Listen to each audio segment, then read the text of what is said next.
you to please welcome Kent Vorland to the stage. He's going to be sharing his vision and his platform in social commerce. Kent, would you please come? Thank you. Thank you. Thank you so much. You got it. Okay. All right. All right. Thank you, everyone. Fantastic presentations, fantastic people. I'll try to respect everybody's time. I'll use the sunset as my timeline. So UOME is, as you can see, we're calling it the SME Super App. And I'm fully aware that the Super App is something that has been overused and basically published everywhere. But we genuinely do believe that we have something that is qualifying. Now, first and foremost, I'm going to be talking about fairly simple concepts. It's small business. Pretty much everyone here is either related to and or have had a small business at some point. Some of you have become very big businesses, which is fantastic. But we're here to help you on the small stages, the micros.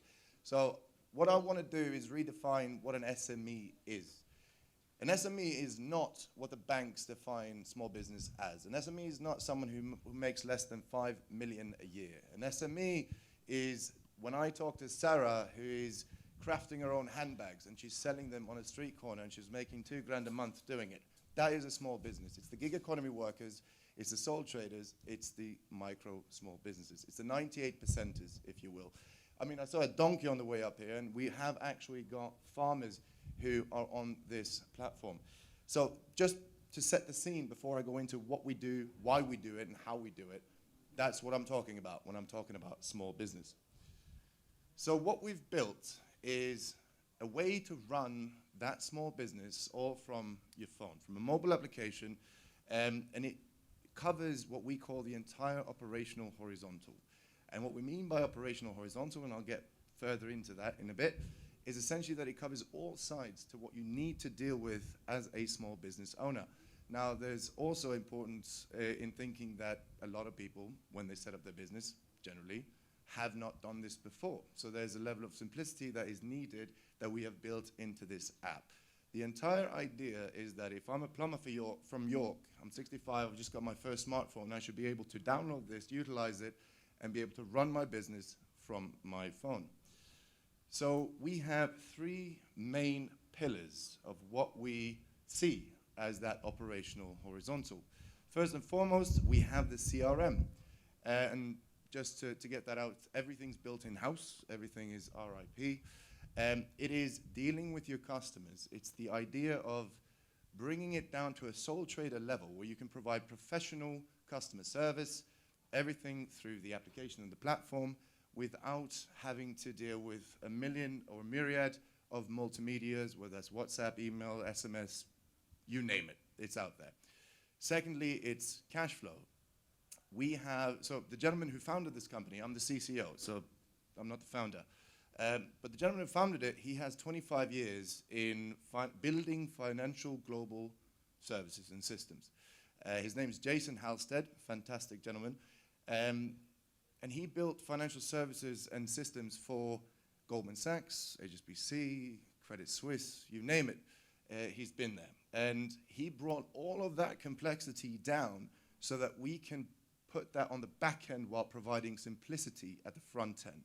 And that's something I'm probably going to be repeating because that is the key to what we're doing, keeping complexity in the back end while providing simplicity at the front.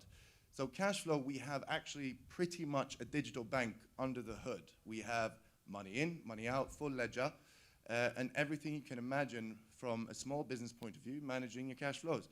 The last part is taxation. It's something that we can't get away from, though, you know, we try. But we have not only built-in tax reporting, we have, as of this week, last week, we have been officially recognized by the HMRC. We have integrated directly, and you can submit your tax returns directly from the application as well. So not only does it cover everything cash flow-wise, but that translates directly into the data the HMRC needs and goes straight into their system. And we are going to be doing this in America as well with the IRS, and I will get into that in a second. So the point of this is just 3 key pillars. Now, the more exciting part for me as CCO, meaning I'm just selling this technology, is that we've not just built an application, we've built an infrastructure, and we've built a system. And again, perhaps not the right thing to say as a salesperson, but I don't care about the brand. What I want to do is I want to be the engine for small business service providers all across the globe. And I don't care if UOME is the front end of it. So what I didn't say on the last slide is that we also do payments, billing, and all that. My background is very payments technical. So some of you may have clocked that that's where the name comes from, UOME. And we cover all of this, and we allow anyone else to utilize our infrastructure to build any piece of that into their own technology, their own platform. If you're missing CRM, you can take ours. Everything's publicly available. You can look at it on our website. And this way, we have a level of distribution that is unreal because we don't have to go to the end user, but we are agnostic and we can go anywhere in the world and provide you with these services. The only thing that some may be thinking is when it comes to payments, tax, that thing, these are regulated services, and we can absolutely amend that to the local region that we are talking to. So why am I here? For many reasons. But we have done things backwards, actually, as a startup. We set out, start selling this. It's live since last year. It's very new. And instead of going through the tier 3s and 2s, we managed to get an agreement with MasterCard, which we have just finalized now. They are taking us into North America. Fantastic partnership. They're putting their full engine behind us. And we're going to become a virtual card issuer in North America. So we're live in the UK at the moment. And what we're going to be doing in North America is we're launching the app as is in November. And in Q1, we will have virtual card issuance as well, so that not only can you manage your full business, not only can you get money in, you can also use it to pay. And this is going to be a prepaid commercial debit card for anybody who's interested in that, which I imagine is fairly few. I've gone through this, so in the spirit of time, I'm going to move forward. So obviously, as a startup, some people have mentioned it earlier. You get the question when you're looking for investments, as we are, and you get who are the competitors? And by all means, you know, you can never say we don't have any. But what we do have are purely indirect competitors. And this goes back to my idea of what a small business is. A small business, in the way that the banks define it, is not unserved and or underserved. They serve them, but they serve them up until a certain turnover. If you do $1 million plus, you're great. I was sat on a panel with someone, the gentleman who's head of small business banking at Lloyd's, and he responded to a question saying he was so proud that they had provided a £300,000 credit facility for a small business to last them 2 weeks. And again, I'm on the phone with hundreds of sole traders who couldn't make $2,000 in 2 years if they tried. So this is again back to my original statement, what a small business is. A lot of these companies are fantastic. Actually, all of them are great, obviously, as you can see from what they do, the valuations. But what we do not have that direct. Oh. Should I be? We good? Yep. Yeah. What I do, it does not have that direct competition because historically it's been extremely difficult to deal with small business. Why? Distribution. And this goes back to my earlier point, which is the infrastructure play, which means that we can work with partners who already have the distribution. We don't have to do it ourselves. If you want to do it yourself, yes, you're in trouble. You struggle to reach small businesses. So what we have is a lot of companies that either have gone direct to enterprise or started out small and then found volumes are exciting, so we're going to go up to the larger scale. And ultimately, you have sole traders dealing with products that are either coming down from an enterprise level. I'm sure you've all seen when you go to platforms, you have this sort of solo plan, which is basically use our platform, but everything's locked. Or you've seen consumer products that are tried shoehorned in to to your business which is not tailored. It is not tailored. There is nothing tailored to small business the way that we define it. So again, because we are here in the spirit of expanding, raising funds, and obviously finding partners if anybody would like a piece of infrastructure. We have started this year already. We've got an agreement with MasterCard. We've signed a few licensing agreements for companies that do want to save money, time, resource to go to market by utilizing and leveraging our infrastructure. We have a pipeline of fantastic companies, including a gentleman here, Socrates over there, who's looking to take it out into the Mediterranean. And we are talking to, we've started getting the attention of global companies of all shapes and sizes because it's an important part of what they do. Now, let's take an example, Vodafone over here. We've been speaking to them for a few months. They're very excited. They don't care about the small businesses, mind you, by all means, but it's still very important because we become a supply chain for them to sell their enterprise products.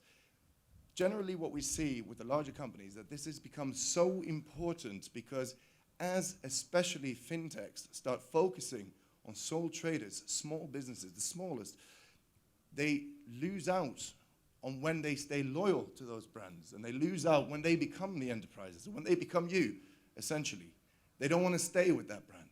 So what we become is that supply chain sales channel, essentially. We become retention. We become loyalty. And this has been a fantastic experience to see. We were part of the, well, we are part of the MasterCard Accelerator program called Start Path as well. We were just in New York a couple of weeks ago, fantastic program. If you have a startup that's early stage, definitely let me know. I'll hook you up with these guys, fantastic. So we are also talking to all sorts of departments within MasterCard and distribution channels, and we are getting that entire engine with financial incentives behind us to make this happen in North America, which the idea is to then put a model in place there that works, copy paste, and then move that anywhere in the world afterwards. Like I said, I did not build it. I do not know what I'm looking at, but this is just to say to anybody who has tech experience, it's a good platform. What I do want to highlight is that we're not, I don't know if anybody here is very payments technical, if you have that background, but we're not an acquirer, we're not an aggregator, we're not a PSP, we're not nothing of that. We integrate and we partner. We focus on what we do well, and we allow others to focus on what they do well, and that's key to what we do as well. We're integrated with Stripe, Klarna, Plaids. We've got the HMRC connection that I've just mentioned as well. So essentially, in the UK, you can use this app to get paid with your customer in front of you, and the money settles instantly with 0 transaction fees. So again, the idea of everything that we do is with the small business in the center, the ones that are actually hurt by fees in general. So I'm going to just basically use this slide to say that we are raising. We started at 4 million to execute on this MasterCard opportunity. We might actually lower that a little bit because we see that we don't need it. We're very lean. The entire platform runs itself, so to speak. And we are planning on getting out into the market in North America. So in between 2 and 4 is what we're going to be raising. But we might very well target a smaller raise now and then do a sizable Series A next year. So if anybody is interested, I would love for them to come talk to me, whether it's partnering, having a drink, or investing. Ideally, the last one. So this is just to say what we've done and how quickly we've done it. So the gentleman who founded the company and the team, when I say team, we're 4. Him, along with 2 other people, they, for example, built the HMRC integration in 10 weeks, from scope to launch. And the speed at which they can move and build and develop and innovate is unlike anything I've ever seen before. And it's a pleasure working with them. It becomes very easy to sell when I have this team behind me. So we launched, well, the company launched in March last year, bootstrapped, went through, got the open banking integrations. We're connected to all 90+ banks in the UK, and we're going to keep doing this. We've got users, we've got the proof of concept, everything's there. And now we've got the global partners. So essentially, what we're working on now is distribution, and it's going to be through channel partners and anybody who's already serving small business.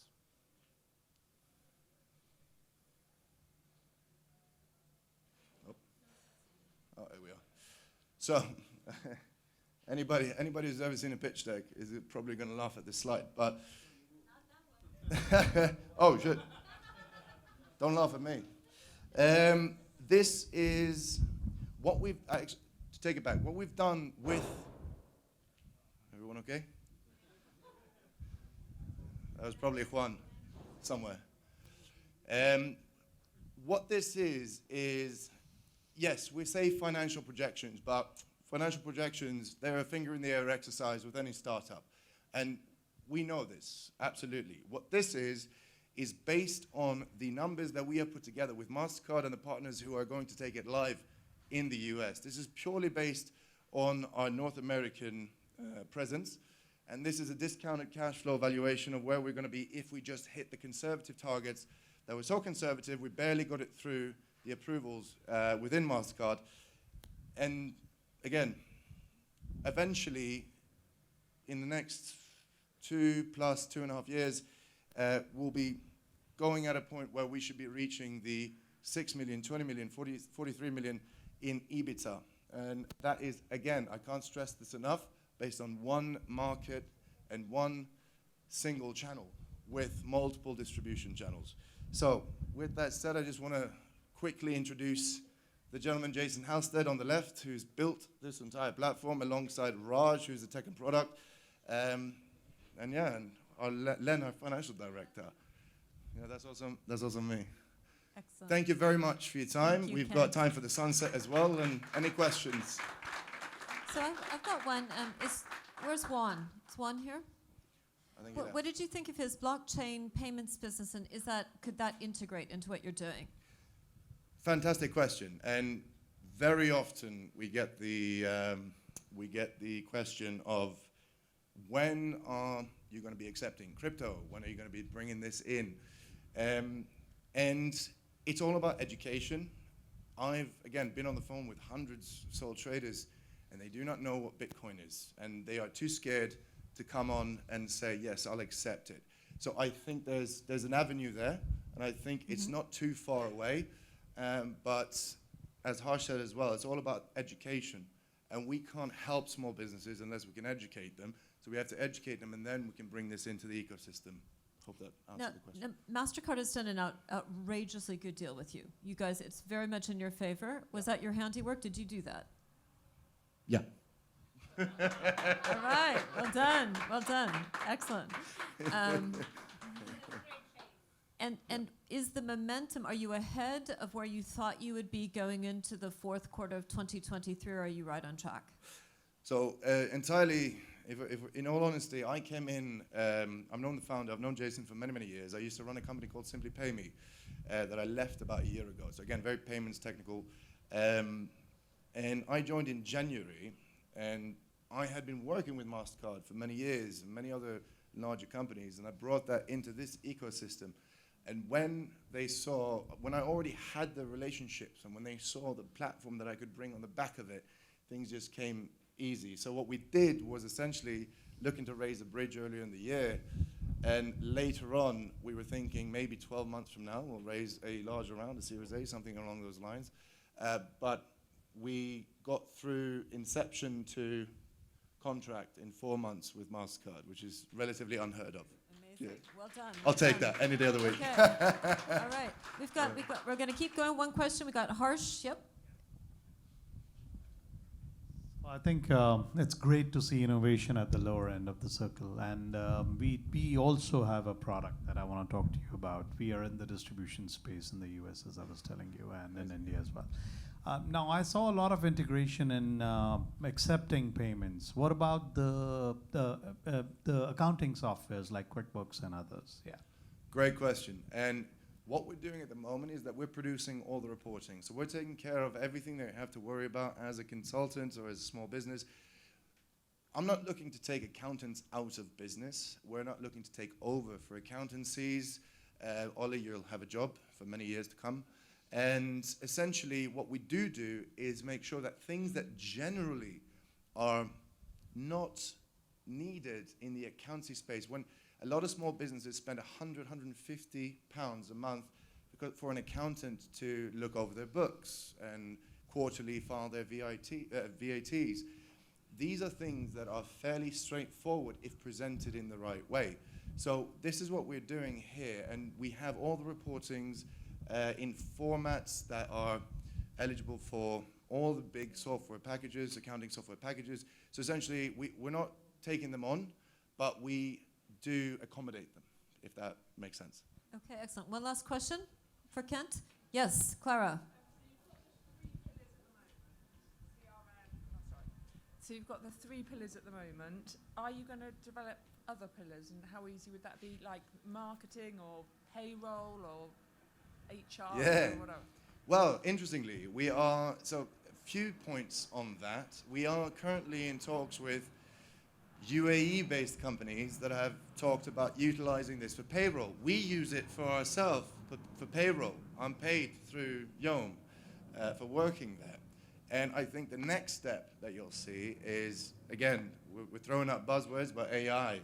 So what we already started developing, which is very much under the hood, and first time mentioned publicly, is we're going to bring in machine learning to become your business consultant as a small business. So essentially what that means is that it will be able to analyze all your business, what you've done, what you're doing, and what you're looking to do, and tell you, well, you know, again, Sarah with the handbags, she's fantastic. She utilizes this a lot.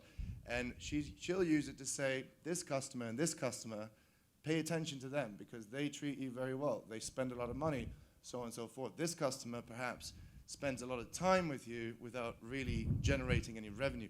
So we're going to have an AI that you can basically talk to, an assistant, that will be your personal business consultant. And it's coming out very soon, actually.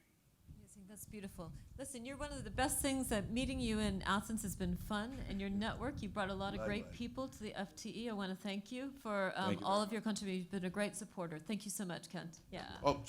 Hey, yeah, absolutely. Kent, thank you so much. All right.